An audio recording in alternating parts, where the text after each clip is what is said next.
कि आप सभी जानते हैं। तो इसकी जो प्रश्नावली है उसको शुरू करने से पहले हमें इस अध्याय से संबंधित कुछ परिभाषाएं जान लेनी है जो आपके लिए काफ़ी काम में आएंगी। और आप यदि इन सबको क्लियर कर लेंगे तो आपको अध्याय बहुत अच्छे से समझ में आएगा। आपको पूरी तरीके से यहीं पे फोकस रहना है, कोई जल्दबाजी नहीं है, बस आपको ध्यान से देखते रहना है, क्योंकि अगर आप ध्यान से देखोगे तो हर एक परिभाषा आपको बहुत ही अच्छे से समझ में आएगी। तो बस आपको अपना ध्यान यहीं पर लगाना है, पूरी तरीके से फोकस रहना है। और ये अध्याय 1 का इंट्रो वीडियो है, तो आप इसको बड़े ध्यान से देखेंगे। तो चलिए स्टार्ट करते हैं। तो कुछ परिभाषाएं हम यहाँ पे देख लेते हैं। जैसे संख्या पद्धति में संख्याओं के बारे में पढ़ना है। किसके बारे में पढ़ना है? संख्याओं के बारे में। तो संख्याओं के बारे में पढ़ना है तो पहला जो टॉपिक आता है, हम लोग इसको पहले भी पिछली कक्षाओं में पढ़ चुके होंगे, लेकिन फिर भी यहाँ पे सभी का रिवीजन करते हुए आगे बढ़ना है ताकि कोई भी चीज़ रह ना जाए और आपके अच्छे अंक आए। तो उसमें बात करते हैं सबसे पहले प्राकृतिक संख्याओं की। इसे प्राकृतिक संख्या भी बोलते हैं, यानी कि नेचुरल नंबर। और जो हमारा अध्याय का नाम है संख्या पद्धति, उसे बोलते हैं नंबर सिस्टम। तो चलिए, आपको इंग्लिश में भी जानना ज़रूरी है, क्योंकि जब आप आगे जाओगे तो आपको यही सभी टेक्निकल वर्ड जो हैं वो इंग्लिश में भी मिल सकते हैं, इसलिए थोड़ी थोड़ी आपको इंग्लिश भी यहाँ पे इम्प्रूव करते जाना है। चलिए, प्राकृतिक संख्या को क्या बोलते हैं बताइए? प्राकृतिक संख्या को क्या बोलते हैं? तो बोलते हैं नेचुरल नंबर। भूलना नहीं है, क्या बोलते हैं? Natural number. ठीक है, अब यहाँ पे मैंने लिख के रखा है, तो सबसे पहले तो वही बता देता हूँ। ऐसी संख्याएं जो 1 से शुरू होकर अनंत तक जाती हैं। कहाँ से शुरू होती हैं? 1 से शुरू होती हैं। और कहाँ तक जाती हैं? अनंत तक। नॉर्मली जो गिनती में प्रयोग होती है, जैसे आपने पहाड़ा देखा होगा, पहाड़े में गिनती कहाँ से शुरू होती है? तो आपका आंसर होगा 1 से शुरू होती है। कहाँ से गिनती शुरू होती है? 1 से शुरू होती है। तो 1 2 3 ऐसे चलती जाती है। 100, फिर 101, 102, फिर 200, फिर 201, यानी कि अनंत। अनंत का मतलब होता है जहाँ तक गिनती बनी हुई वहाँ तक, इसलिए ये डैश डैश लगाया जाता है। इस डैश डैश का मतलब ही होता है कि जहाँ तक गिनती बनी हुई है वहाँ तक, लेकिन शुरू कहाँ से हुई है? 1 से। शुरू कहाँ से हुई है? 1 से, ध्यान रखना है। तो प्राकृत संख्या क्या है? नेचुरल नंबर क्या है? ऐसी संख्याएं जो 1 से शुरू होती हैं और अनंत से जाती हैं, अनंत तक जाती हैं, उसे हम क्या बोलते हैं? प्राकृत संख्या। याद हो गया ना? प्राकृत संख्या क्या है? जो 1 से शुरू होती है और अनंत तक जाती है। अच्छा, अब यहाँ पे मैं आपसे कुछ पूछता हूँ, तो चलिए मैं पूछता हूँ, देखते हैं आप पे बनता है कि नहीं। मैंने यहाँ पे लिखा 5। अब मैं आपसे पूछ रहा हूँ कि 5 क्या प्राकृत संख्या है? मैंने लिखा 5, मैंने आपसे पूछा कि प्राकृत संख्या है क्या? तो इसका जवाब होगा हाँ, 5 प्राकृतिक संख्या है, यानी नेचुरल नंबर है। क्यों? क्योंकि 1 से शुरू होने के बाद जितनी संख्याएं आ रही हैं वो सब किस में गिनी जाएंगी? वो सब प्राकृत संख्या में गिनी जाएंगी, प्राकृत संख्या में गिनी जाएंगी। लेकिन अगर मैं आपसे पूछता 0, क्या 0 प्राकृत संख्या है? तो आप कहेंगे नहीं। क्यों नहीं? क्योंकि प्राकृतिक संख्या कहाँ से शुरू होती है? 1 से शुरू होती है। कहाँ से शुरू होती है? 1 से शुरू होती है, ना कि 0 से। इसलिए ये बात आपको ध्यान रखना है कि प्राकृतिक संख्या जो है वो क्या है? वो 1 से शुरू होगी, तो 0 उसमें काउंट होता ही नहीं है। अगर आपसे कहीं सत्य असत्य में पूछ लिया जाए कि 0 एक प्राकृतिक संख्या है, तो आप लिखेंगे असत्य। ठीक है, क्या लिखना है? असत्य, क्योंकि प्राकृतिक संख्या कहाँ से शुरू होती हैं? 1 से शुरू होती हैं। चलिए, तो इसकी डेफिनेशन आपको नोट कर लेना है। तो आप वीडियो को पॉज करके इस तरीके से लिखते जाएंगे, एक एक सवाल भी लिखना है आपको, क्योंकि इससे होगा क्या कि जब मैं नहीं वीडियो आप नहीं देख रहे होंगे तो भी आप इसको कर पाएँ, क्योंकि एक बार देख लेने से आप इसे याद कर पाएंगे। तो आप वीडियो को पॉज करके ये परिभाषाएं लिख सकते हैं। इसके बाद आगे बढ़ते हैं और दूसरी परिभाषा आती है पूर्ण संख्याएँ। पूर्ण संख्याओं को बोलते हैं होल नंबर। क्या बोलते हैं? Whole number, WHOLE, whole number. तो अब इसके लिए परिभाषा लिखी गई है, ऐसी संख्याएं जो 0 से शुरू होकर अनंत तक जाती हैं। अब यहाँ पे देखिए, प्राकृतिक संख्या कहाँ से शुरू हो रही थी? प्राकृतिक संख्या कहाँ से शुरू हो रही थी? 1 से। लेकिन पूर्ण संख्या कहाँ से शुरू होगी? 0 से। पूर्ण यानी कि पूरी संख्या, पूरी यानी 0 भी शामिल कीजिए उसमें, 1 2 3। तो 0 से स्टार्ट होगी और फिर ये अनंत तक जाएगी। तो बस इतनी सी बात है कि प्राकृतिक संख्या में अगर 0 ऐड कर दिया जाए तो वो पूर्ण संख्या बन जाती है, क्योंकि 1 2 3 ये क्या है? या अगर यहाँ से काउंट करें तो ये कौन सी संख्या है? अभी पढ़ा है, ये कौन सी है? प्राकृतिक संख्याएं। लेकिन अगर इसमें 0 भी ऐड कर दिया जाए तो क्या बन जाती हैं? पूर्ण संख्याएं। तो अब आपको तो याद हो गई होगी, क्योंकि प्राकृतिक संख्याएं कहाँ से स्टार्ट होती हैं? प्राकृतिक संख्याएं 1 से स्टार्ट होती हैं, लेकिन पूर्ण संख्याएं 0 से स्टार्ट होती हैं। कहाँ से स्टार्ट होती हैं? 0 से। तो देखिए यहाँ पे लिखा गया है ऐसी संख्याएं जो 0 से शुरू होकर अनंत तक जाती है। कहाँ से शुरू होती हैं? 0 से। और कहाँ तक जाती हैं? अनंत तक जाती हैं। अर्थात यदि प्राकृतिक संख्या में 0 और सम्मिलित कर दिया जाए, किसमें? वही बात, इन संख्याओं में, नेचुरल नंबर में, यानी कि प्राकृतिक संख्या में क्या शामिल कर दिया जाए? 0 और शामिल कर दिया जाए। तो आप ये जो आपको प्राकृतिक संख्या दिख रही हैं, इसमें अगर 0 और ऐड कर दिया जाए तो ऐसी संख्याएं क्या कहलाती हैं? पूर्ण संख्याएं कहलाती हैं। तो बस सिंपल भाषा में याद कीजिए, जो 0 से शुरू होंगी तो पूर्ण संख्या, जो 1 से शुरू होंगी तो प्राकृतिक संख्या है। फिर से समझिए, जो 0 से शुरू होंगी तो उन्हें क्या बोलेंगे? जो 0 से शुरू होंगे उन्हें क्या बोलेंगे? बताइए। पूर्ण संख्याएं। और जो 1 से शुरू होंगी उन्हें क्या बोलेंगे? प्राकृतिक संख्याएं। देखिए कितना सिंपल है ना। अच्छा, इसे W से क्यों दर्शाते हैं? क्योंकि जब हम पूर्ण संख्या लिखते हैं तो पूर्ण का मतलब होता है इंग्लिश में होल। W, इसकी स्पेलिंग इस तरीके से, तो WHOLE, इसलिए इसे किससे दर्शाते हैं? W से दर्शाते हैं। तो इसका जो संकेत है वो W है, इसलिए W के बराबर लिखा है 0, 1, 2। ये देखिए 0 से स्टार्ट है ना, तो इसे हम क्या बोलेंगे? इसे बोलेंगे पूर्ण संख्याएं। तो अभी तक हमने क्या क्या सीख लिया है? अभी तक हमने सीखा है प्राकृतिक संख्याएं 1 से शुरू होती हैं और पूर्ण संख्या 0 से शुरू होती है। बस इतना ही तो सीखा है। चलिए आगे बढ़ते हैं, बात करते हैं परिमेय संख्याओं की। परिमेय संख्याएं क्या है? तो आपने अक्सर देखा होगा बटे वाली संख्या, ऐसी 3/5, 7/3, तो ये है परिमेय संख्याएं। ऐसी संख्याएं जिन्हें P/Q यानी अंश और हर के रूप में लिख सकें। देखिए ये बटे में जो लिखा रहता है, इसका ऊपर का हिस्सा क्या कहलाता है? ऊपर का हिस्सा अंश कहलाता है और नीचे का हिस्सा हर कहलाता है।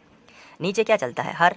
हर यानी कि हल, खेत में क्या चलता है? हल। और अंश यानी ऊपर, अंश यानी क्या होगा? ऊपर, और हर क्या होगा? नीचे। इससे अगर हर नीचे है, हल नीचे है, तो अंश कहाँ होगा? इसकी ट्रिक बना लीजिए।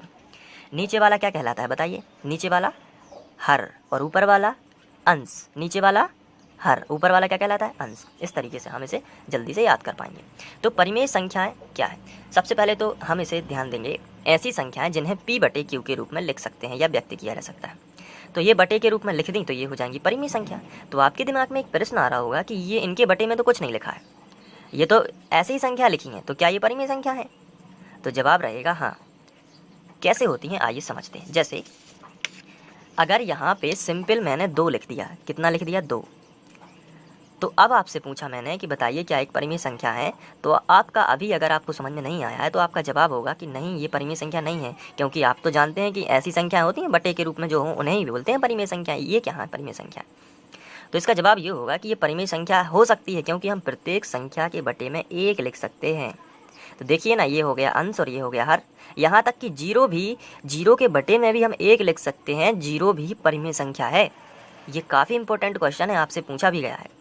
तो देखिए यहाँ पे परिमेय संख्या क्या है? ऐसी संख्या है जिन्हें बटे के रूप में लिखा जा सकता है, यानी कि 3/5, 7/3, 4। तो इस तरीके से अब 4 कैसे परिमेय संख्या होगी? क्योंकि 4 के बटे में हम क्या लिख सकते हैं? 1। देखिए बन गई ना।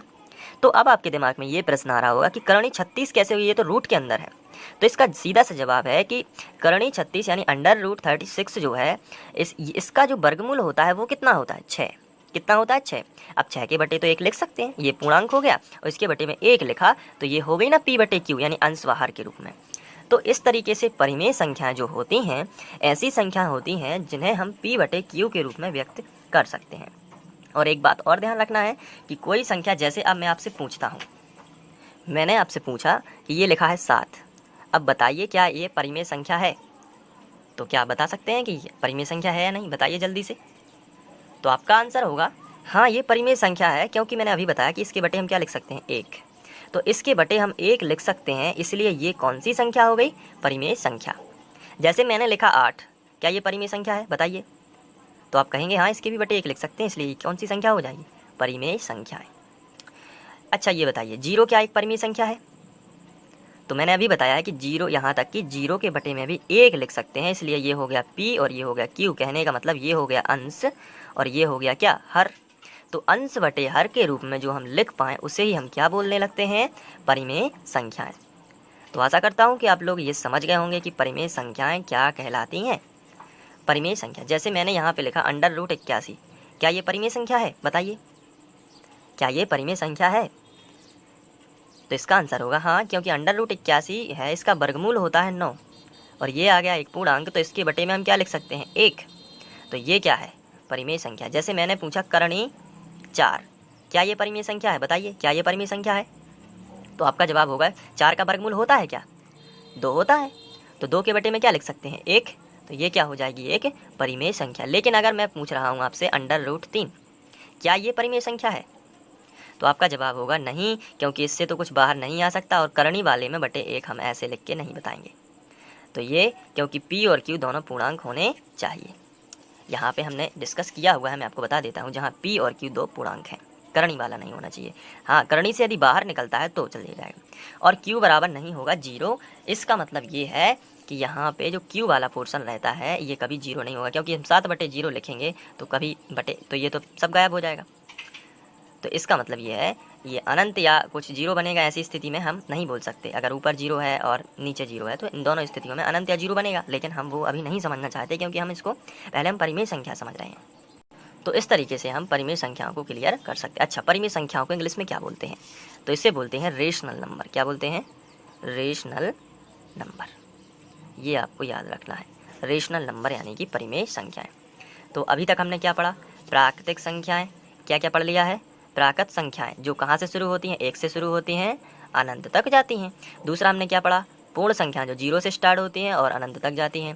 फिर हमने क्या पढ़ लिया है? परिमेय संख्याएं। परिमेय संख्याएं ऐसी संख्याएं जो बटे के रूप में हो, या ना भी हो तो बटे 1 लिख सकते हैं, और अगर करनी के भीतर हो तो ऐसी संख्या जो बाहर निकल सके तो फिर उनके बटे 1 लिख सकते हैं, यानी P/Q के रूप वाली संख्याएं परिमेय संख्याएं कहलाती हैं। अब हम पढ़ने वाले हैं अपरिमेय संख्याओं के बारे में। तो देखते हैं अपरिमेय संख्याएं। इन्हें हम बोलते हैं इर्रेशनल नंबर।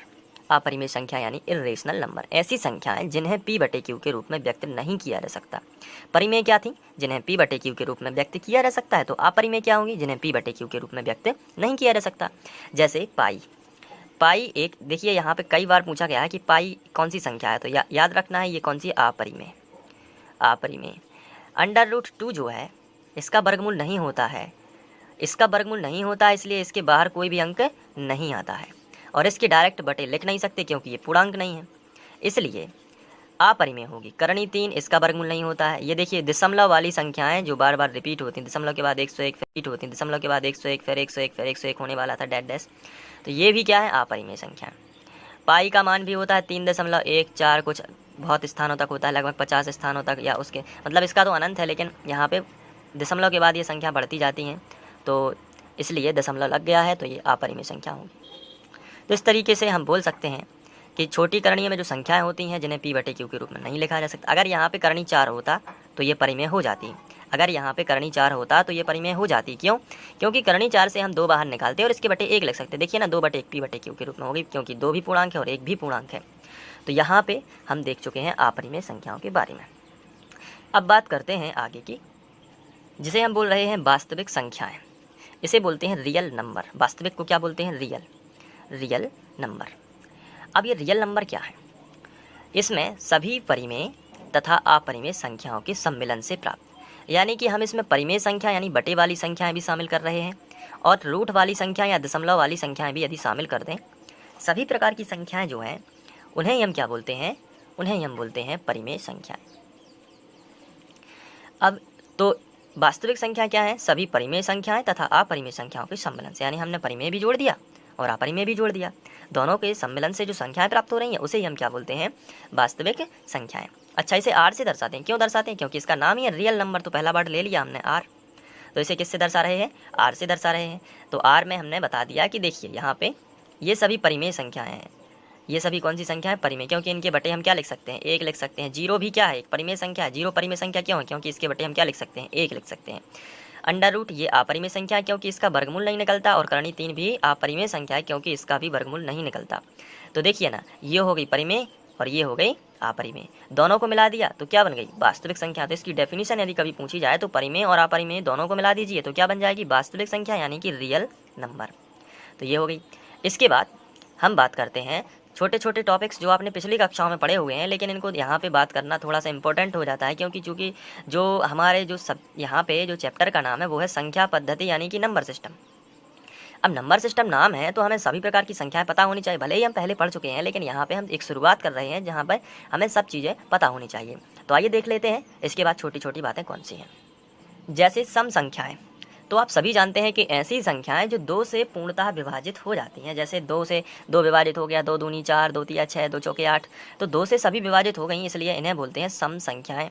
विषम संख्याएं क्या है? ऐसी संख्याएं जो 2 से पूर्णतः विभाजित नहीं होती, उन्हें हम विषम संख्या कह लेते हैं। तो ये हम लोग पढ़ भी चुके हैं, लेकिन फिर भी देखिए, जैसे 1, 3, 5, 7, 3 2 से विभाजित नहीं होगी, क्योंकि 2 की जो टेबल होती है उसमें 3 आता ही नहीं है, 2 की टेबल में 5 आता ही नहीं है, 7 भी नहीं आता, तो पूर्णतः तो विभाजित नहीं होगी, शेष फल बच जाएगा। तो इस तरीके से सम और विषम संख्याएं। अब बात करते हैं अभाज्य संख्याओं की। ये भी हम लोग पिछली कक्षाओं में पढ़ चुके होंगे, और नहीं भी पढ़ा है तो कोई टेंशन लेने वाली बात नहीं है, आप टेंशन बिल्कुल भी ना लीजिए। यहाँ पे देखिए सब क्लियर हो जाएगा। ऐसी संख्याएं जो एक से तथा संख्या स्वयं के अलावा किसी अन्य संख्या से पूर्णतः विभाजित नहीं होती। संख्या स्वयं या एक, इसे ही हम बोलते हैं अभाज्य। जैसे यहाँ पे देखते हैं 2, 2 खुद से विभाजित हो जाएगी या एक से विभाजित होगी, 1 दूनी 2। जैसे 3, 1 तिया 3 या 3 एकम 3, और दूसरी संख्या से विभाजित नहीं कर पाएगी। जैसे 5, 1 पंचे 5, 1 से विभाजित हो गई 5 बार, और 5 स्वयं से 5 एकम 5। 7, अब 7 जो है 1 से विभाजित हो जाएगा 7 बार, और 7 स्वयं से ही 1 बार। इसी तरीके से 2, 3, 5, 7, तो ये हो गई अभाज्य संख्या। यहाँ पे एक छोटी सी बात नोट कर लीजिए, संख्या एक ना तो भाज्य होती है और ना ही अभाज्य। इसे एक जो है ये आपसे पूछा जा सकता है, संख्या एक जो है ना तो भाज्य है ना ही अभाज्य है। तो ये था हमारा इंट्रोडक्शन वीडियो, जो कि नंबर सिस्टम यानी कि संख्या पद्धति से रिलेटेड था। तो आशा करता हूँ कि आप लोग इसे बहुत अच्छे से नोट कर लिए होंगे और अपने नोट्स में लिख लिए होंगे। तो इसी तरीके से आप यदि देखना चाहते हैं तो फ्री ऑनलाइन कोचिंग को सब्सक्राइब कर लीजिए, और साथ ही साथ वहाँ पे आप प्लेलिस्ट में जाके इसको देख सकते हैं। Thank you.